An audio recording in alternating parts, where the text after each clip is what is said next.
once again to my channel, Learn with Ya. And in my previous video, we looked at how to lay out your slide.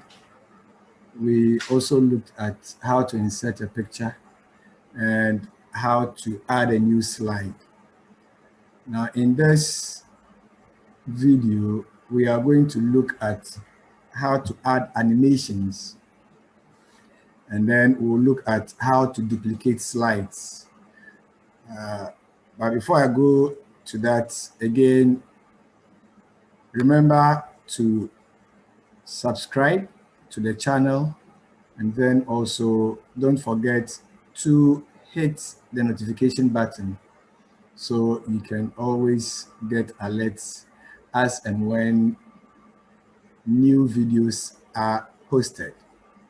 Very well. So we will first look at how to duplicate slides. Okay, if you are duplicating slides, what you are basically doing is that you are trying to just copy every property on the previous slide to the next slide. That is what you do if you are duplicating slides. If you are adding a new slide, you will add the slide and will have to add whatever text or content you want on the slide. But if you are duplicating a slide, you are copying the slide with all its properties onto a new one. That is what you do when you are duplicating a slide. So if you have to duplicate a slide, what you simply do is right-click in the last slide. So in this case here, slide 2. Okay, so I just right-click on that, and you see new slide, duplicate slide. So just click on, this time left-click on duplicate slide. And once you do that, you notice that it has copied all the properties, every image I had on the slide. I have everything here. Just look at something, compare that to new slide. What do you see? You realize that the new slide is blank. There is nothing in it. So like I explained earlier, if you are duplicating a slide, what you are basically doing is that you are copying the slide and every property of that slide onto a new one. That is what you do when you are duplicating a slide. Now, beyond clicking on that slide, when you come to the home tab again, you go to new slide.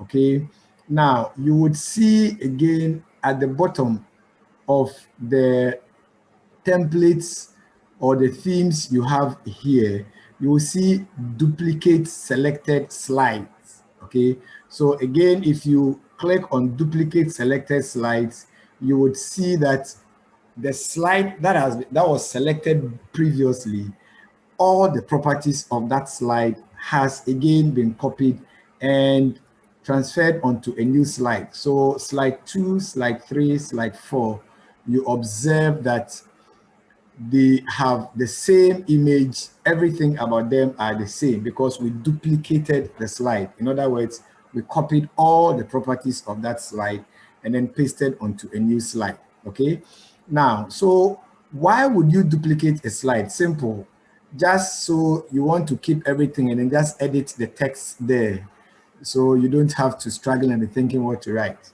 Okay, so let's delete these slides and then we can continue from there. Now, we have a slide here. I want to add a new slide. So again, you just click on this one here and it gives me a new slide. Now I'm adding title. Let's look at properties. So let me name this other one here, properties of matter. I'm not teaching science though, so just we are using this to just get ourselves aligned with what we are doing with regards to preparing a presentation or preparing a PowerPoint. Now I have in the title box here, properties of matter. Again, you see the other text box down there, click to add text. So just click there. Once I click and I don't click any of the icons in there, I can insert charts, I can insert tables, I can insert images, I can insert videos, you can insert smart art graphics. These are all things you can do without necessarily going to the tabs at the top. Okay, so here, properties of matter, again, we'll put there solid. Okay, now what do we want to say about solid? Okay, so properties of matter, solid. Now let's say solids have definite shape and size. That is one. Okay, I am doing this so we can look at the animation. Okay, we need a couple of slides so we can do that. So solids have definite shape. Okay, they have weight.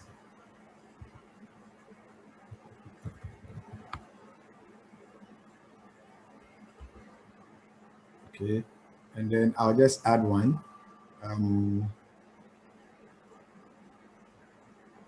So let me see, we can touch them. Okay, now, so I have properties of matter. Again, let's try to change the font style. We've looked at that in the previous video. Change font style, change font size. So we'll quickly look at that. It should be readable. So when you are looking at, it should not only look nice, but also readable. Maybe let's use a yellow color. Yeah, it's cool with our slide. Then the solid, which is another one, we can bolden it and then maybe change the font color to probably red, and then leave these other ones in white. That's okay. Maybe just make them bold. Great. So we want to apply animation to this font here, or to this text here, properties of matter. Come to the tab here, click on animations. Again, you have several types. Okay, which one do you want? Whichever you want, that is what you see. Okay, so I selected flying in, and you can see the way the title text is coming. This is plates, and you see the way it's coming. So again, you have several others here. When you expand, you have several of them. Okay, and you can select whichever you want, whether you want it to fade, you want it to grow and turn, you want it to bounce, or you want a swivel, or you want a zoom. So you have several animations you can apply to your text, depending on whichever you want. If you want to fill, you can get that filled. So there are several options at your disposal you can look at. Okay, so once you are certain with, you can explore and then get to know a lot of them. Then whichever you want, you can pick that and get that. I probably would want to use fly in. Maybe that's okay. So you see, properties of matter will fly in once you get in there. Now, this other text here, what do we want to do to those texts there? Again, you can decide what is done. A split, what do you see? A split, exactly. Now, you can apply animation to every individual text if you want to do that. Okay, so let's try to insert an image from our previous lesson we had. This time I'll change that. So we have this. Okay, now, so if we want a site that after this text here, properties of matter, Okay, we want to apply animations. That animation, we selected fly in, great. Then I want to look at this other one again. And the image there, we want the image to probably bounce, okay? So you can do that. What are you looking at? You see that it is bouncing and then it settles in, okay? Now, if you want to take off an animation, that is possible. Just come when the animation tab is activated, you have the ribbons there. Just come down here and click on none. So you select it, you click on none, select, click on none. And now the animation will not apply to this text selected here. Okay, it will only apply to this one labeled 1, which is properties of matter, and then 2, which has to do with the image. I still can apply it now again if I still want to do that. So I go there. What did we select then? I don't remember, but I think we could do some swivel or a wheel. Okay, probably random bars. Let's look at that. It's not looking bad. So random bars is cool. Great. Now, so that is how you apply animation to your slide. Okay, this is how you apply animation to your slide. And that can be done for every slide you want to do. That also helps if you want to do a slideshow and just record and play. Okay, so we are done with animations, and quickly let's look at slideshow. Okay, let's look at slideshow. Now we have 1, 2, 3 slides. Okay, I could do more, but let's just end on the 3. You can do the rest and just use that as a practice. Now, slideshow, again, as we click on the tab slideshow, you see the ribbons here. Okay, so you have tools in the ribbon that tells you what to do. From the beginning, where do you want to start from? From the beginning, from a custom slide. Custom slide, that is if you want to start from a particular slide, that is where you select that. Okay, and then if you go to look at custom slideshow, in which case you want to set timings, we'll go through all of that. Okay, so we want to start this, and we are doing the slideshow. So that is the first one. Okay, when you click on any tab or any key, the next slide will come, and you see them like that. Okay, so if you click on the next one, the next would come. So the animations we have applied are what you are seeing now. So properties of matter, and you see the image again, then you see the exact properties. So because the animation was applied to each one of the text, you realize that solid came, and then you press the key, any key again, you have the next property, and then the second and the third. And then that ends our slideshow. If you want to end that, you can just press or strike your escape key, and you come back to your original slide. Okay, you can also set up the slideshow. You can set up your slideshow. You realize that in this case, I had to strike a key to move to the next one, but you can set that up. Okay, and once you click on set up slideshow, you have a window here that pops up, and you have under here slideshow from 1 to 3. That is what you want. You go back. If you select custom, then you would have to determine which slide to start from. Okay, and then if you select all, it will give you all the slides you want to do. If I select from 1, let's say I just want the first 2, so I'll just select 1 to 2. If I click OK, okay, and I want to view that, as I click, you see the solid with the shape, liquid with the image, and then gas. I didn't apply any animation. That is why I didn't see that. Now, you realize that just after the second one, it ended. That was because we set it to just the first 2 slides, okay? So if we had set it to the first 3 slides, as I am doing now, you present, and then you click OK. Then you come back to this tab here from the beginning. You click, it will move to the second slide. Click, you would have your ball for the solid.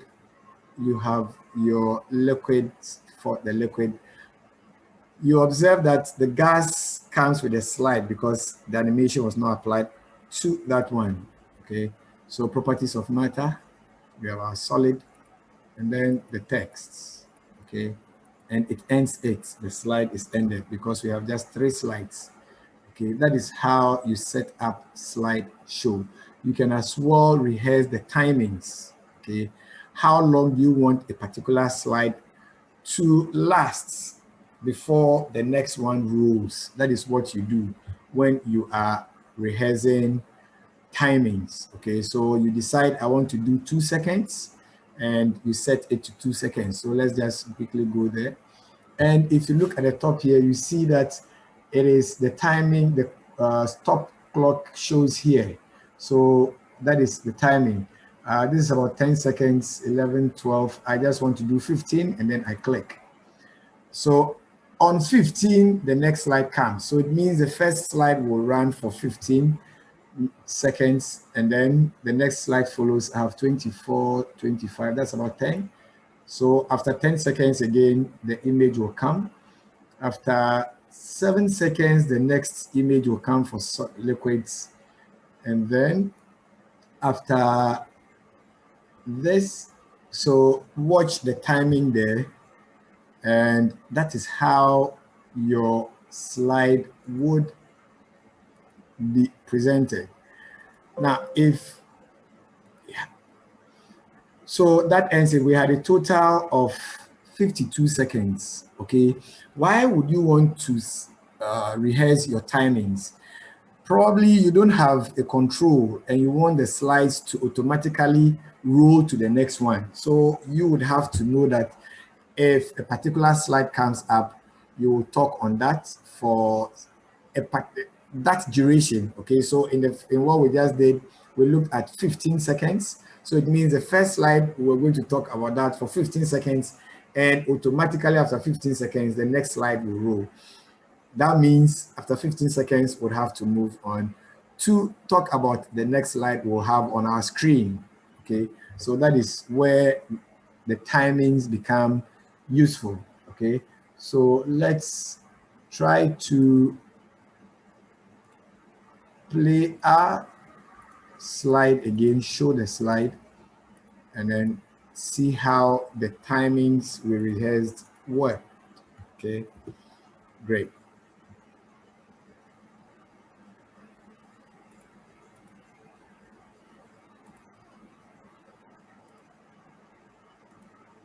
Okay, so that is how our timings are expected to work. Okay, so again, we'll bring this video to an end. I'll see you in our next video. But again, remember to subscribe to the channel and hit the notification button. Very important. See you in the next video.